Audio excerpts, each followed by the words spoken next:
Placerville Mountain Democrat, July 9, 1864, funeral of Joseph M. Staples. Joseph Staples, who was killed by the stage robbers at Somerset House while attempting to arrest them on Friday of last week, was buried on Saturday afternoon by Neptune Engine Company No. 2 of this city, of which he was a member. His body was brought to this city on Friday night and placed in the hall of the company's building, which had been shrouded in mourning. Reverend Pierce, on Saturday afternoon, preached a moving and impressive funeral sermon, which was listened to by members of the fire department, county officials, a large number of ladies, and other friends of the deceased.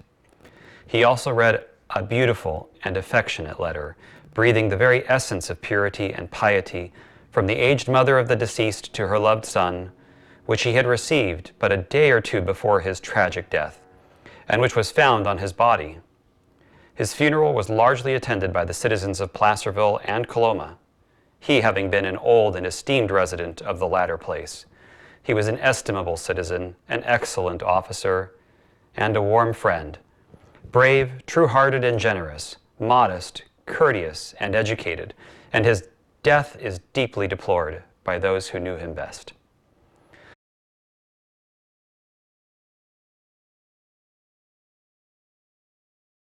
Well, howdy. My name is Joseph Staples.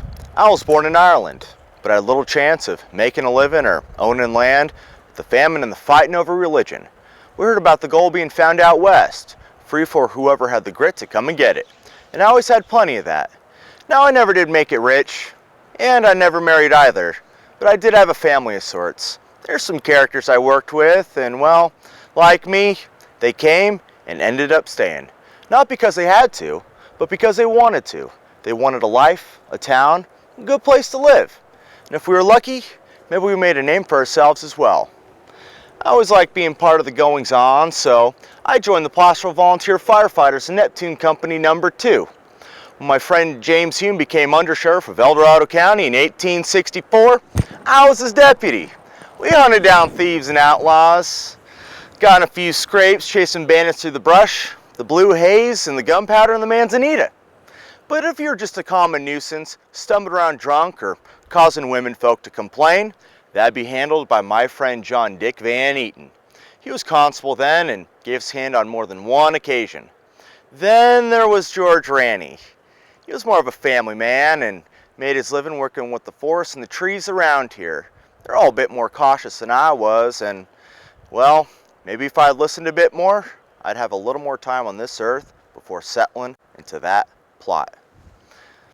It was spring 1864, or May 25th or thereabouts, when we faced off against the McClellan gang up near Fiddletown.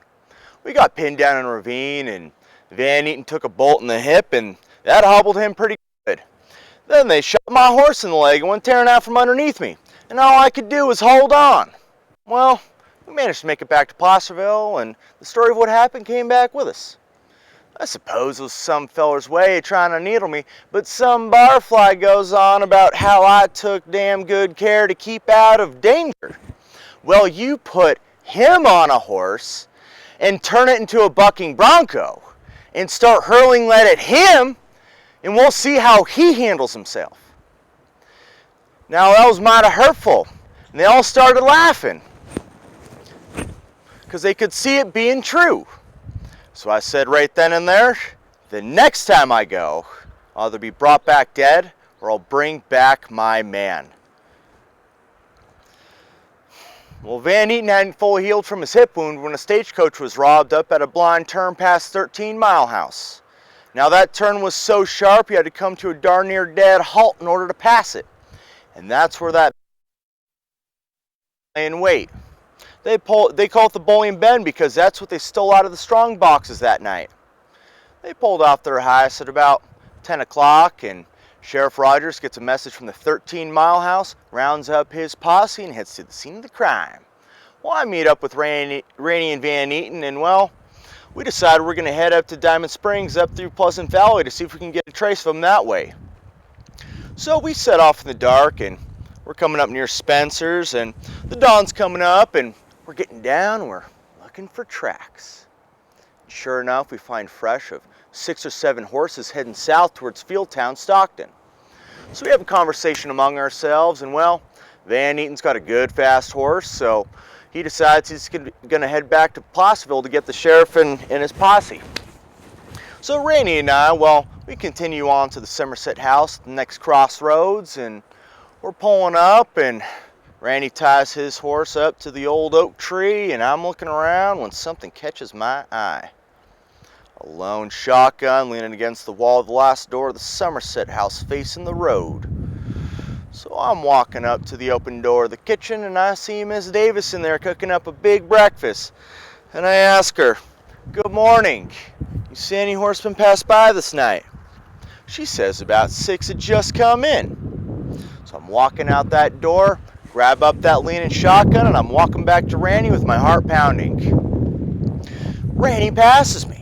He walks right into the last door of the Somerset house, and as cheery as he can be, asks them, "Good morning. You see any horsemen pass by this night?" Well, I know we got him. These are those fellers that hit the stages, I'm sure of it. So I'm walking back up, cocking back the ears of that shotgun when Randy stops me. Puts his hand on my shoulder and he whispers low and close, "Hold on, we're right on him." Hold on? Hold on for what? Now Randy wasn't one for taking chances, but I was taking action. He still tried to stop me, lowered my shoulder into it, and flung open that door of that nest of vipers. I said, "Surrender! You're all my prisoners!" And the last few moments seemed like a lifetime in themselves. There may have been a standoff or a smite, but there was more in the room. I leveled my shotgun with the first man that I saw. I saw another man go for his gun, but the first man moved. I managed to get off a shot at Thomas Poole. That's all I could do. Bullets hit me in the side and they spun me around. Now I got myself shot. Shot like a dog and put my friend in danger too. Now I hadn't planned on getting killed that day, but there I was, bleeding out on the floor of the Somerset house, put my friend in danger too. So I sees George coming up behind me, and well, those bandits, they started chasing him out into the road, and they shot Randy up pretty good too. They were going to drag him back and put a bolt in his head when Maria Randall comes running up and gives them a tongue lashing. "Aren't you ashamed for shooting a dead man?" Well, if it wasn't for her, there would have been 2 of us coming back boots first that day.